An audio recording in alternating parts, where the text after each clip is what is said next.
আজকে আমি বানাবো হচ্ছে একটি 4টা ডিম দিয়ে একটি পাউন্ড কেকের জন্য নিয়ে নিলাম 4টা ডিম। এই যে 4টা ডিমকে ভালো করে হচ্ছে বিট করে নিব ফোমি টেক্সচার করে। এরপরে দিয়ে দিলাম চিনি, 1 কাপ চিনি দিয়ে হচ্ছে ভালো করে বিট করব যাতে হচ্ছে চিনিগুলো দানা থেকে না যায়, সম্পূর্ণ গলে যায়।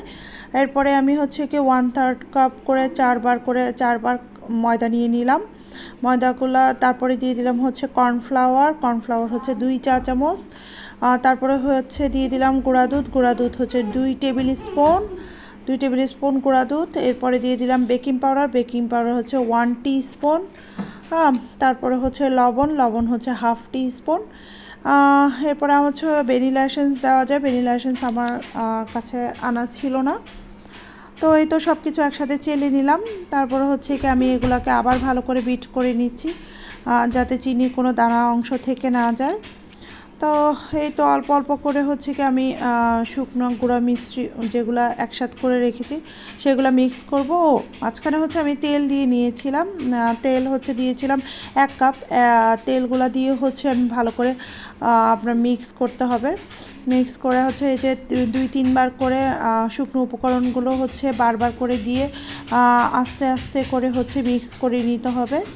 তো এইটার টেক্সচারটা হবে একটু ভারী, মানে হচ্ছে পাউন্ড কেকের ব্যাটারটা সবসময় একটু থিক টাইপের, ভারী টাইপের হয়।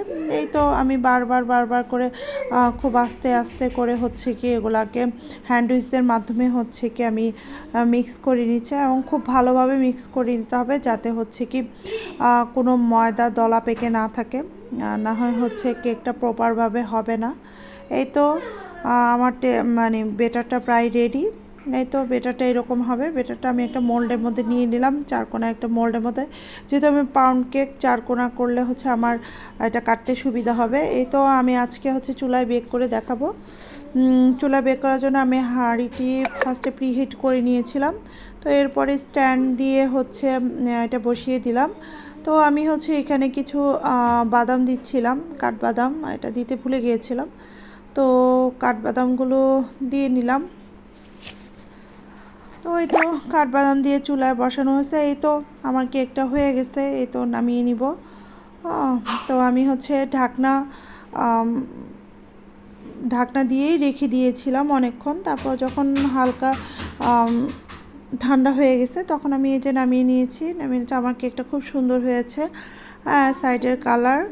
এই তো আমি এগুলো হচ্ছে এবার স্লাইস করে করে কেটে নিব।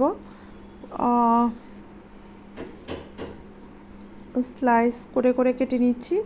তো আমি অনেকগুলো স্লাইস করেছি লাইক পাউন্ড কেকের মতো, এবং ভিতরে কালারটা এত পারফেক্ট এসেছে এবং এটার টেক্সচারটাও খুব ভালো এসেছে।